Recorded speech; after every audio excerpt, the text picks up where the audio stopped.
ಯೋಗವನ್ನು ಪ್ರತಿನಿತ್ಯ ಅಳವಡಿಸ್ಕೋಬೇಕು.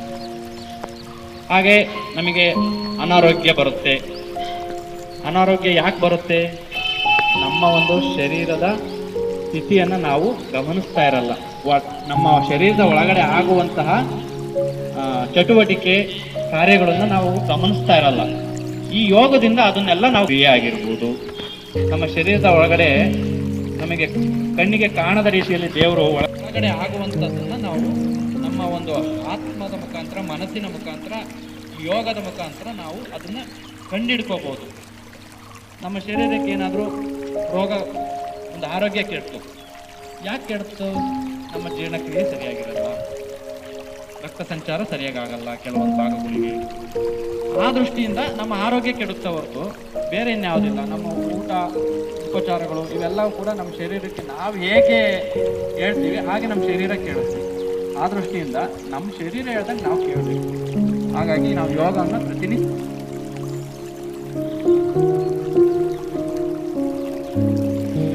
ಪ್ರತಿನಿತ್ಯ ಇದನ್ನು ಕೂಡ ನಾವು ಅಳವಡಿಸ್ಕೋಬೇಕು. ವಿದ್ಯಾರ್ಥಿಗಳು ನೀವು, ಹಾಗಾಗಿ ನೀವು ಈಗ ಅಳವಡಿಸ್ಕೊಂಡ್ರೆ ಮುಂದೆ ನಿಮಗೆ ನಾವು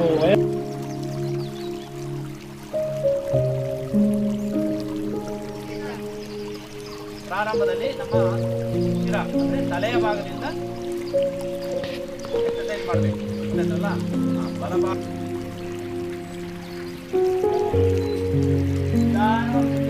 ಹಾಗೆ ಆಪೋಸಿಟ್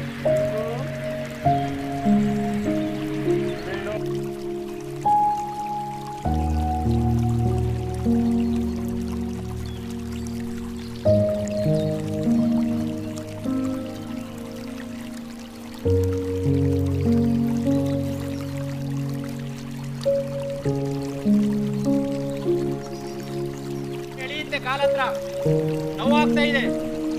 ಬೆಂಡ್ ಮಾಡ್ತಾ ಇದ್ದಾರೆ ಕೆಲವರು. ಕಾಲ್ ಬೆಂಡ್ ಮಾಡಬಾರ್ದು. ಅದು ಮುಖ ಶ್ವಾನಾಸನ. ನಾಯಿ ಮೈ ಮುರಿ ಭಾಗ ಈ ತರ ಮಾಡುತ್ತೆ, ಅದಕ್ಕೆ ಅದು ಶ್ವಾನಾಸನ ಅಂತ ಇರೋದು.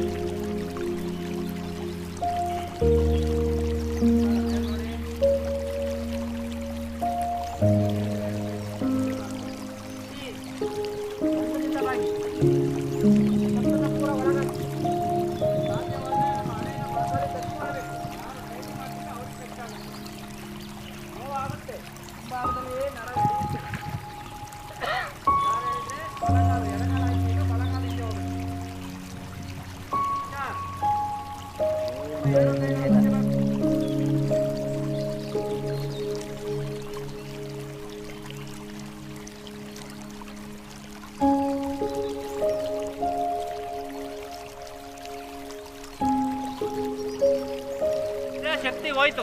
ಉಸಿರು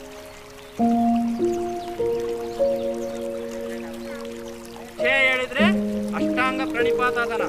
ಹಣೆ, ಎದೆ, ಮೊಣಕಾಲು ಇಷ್ಟು ಮಾತ್ರ ನೆಲಕ್ಕೆ ಟಚ್ ಆಗಬೇಕು. ಹೊಟ್ಟೆ ಮೊಣಬಾರ್ದು. ಈಗ ಸಾತ್ ಹೇಳಿದ್ರೆ ಭುಜಂಗಾಸನ ಮಾಡಬೇಕು. ನಾಯಿ ಮೈ ಮುರಿಯುತ್ತಲ್ಲ ಹಾಗೆ ಮುಂದಕ್ಕೆ ಈಡಿಂದ ಮೇಲೆ ಮೇಲೆ ನೋಡ್ಬೇಕು. ಪೂರ ಭುಜದಿಂದ ಸ್ಟ್ರೆಚ್ ಮಾಡ್ಕೊಂಡು ಮೇಲ್ ನೋಡಿ, ಬಸ್ ಮೇಲ್ ನೋಡ್ಬೇಕು. ಆ ನೋವಿನ ಅನುಭವ ನಾವು ಪಡ್ಕೋಬೇಕು. ನೋವಾಗುತ್ತೆ, ಯಾಕೆಂದ್ರೆ ನಾವು ಡೈಲಿ ಮಾಡಲ್ಲ, ನೋವಾಗುತ್ತೆ. ಪ್ರತಿದಿನ ಮಾಡಿದ್ರೆ ನೋವಾಗಲ್ಲ. ಇವತ್ತು ಪ್ರಾರಂಭದಲ್ಲಿ ಮಾಡ್ತಾ ಇದೀವಲ್ಲ, ಹಾಗಾಗಿ ನೋವಾಗುತ್ತೆ. ಆ ನೋವಿನ ಒಂದು ಅನುಭವ, ಸಂತೋಷವನ್ನು ನಾವು ಅನುಭವಿಸಬೇಕು.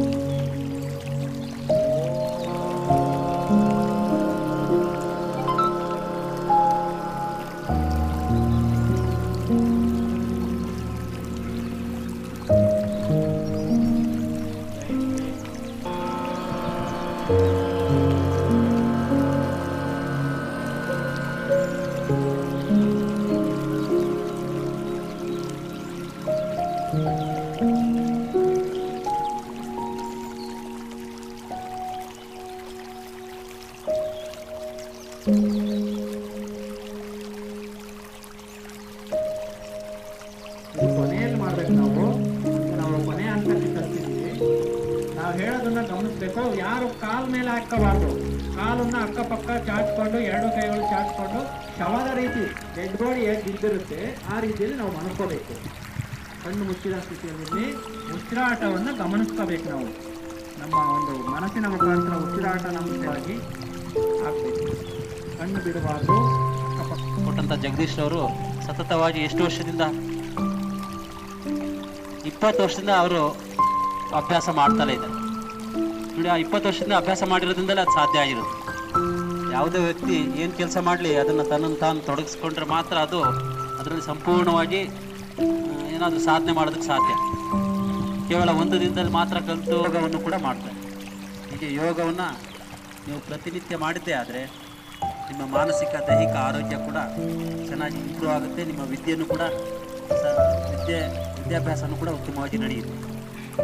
ನೀವು ಈಗ ಸುಮಾರು 18-20 ವರ್ಷದವರೆಗೆ ಉದ್ದುದ್ದ ಬೆಳಿತೀರ.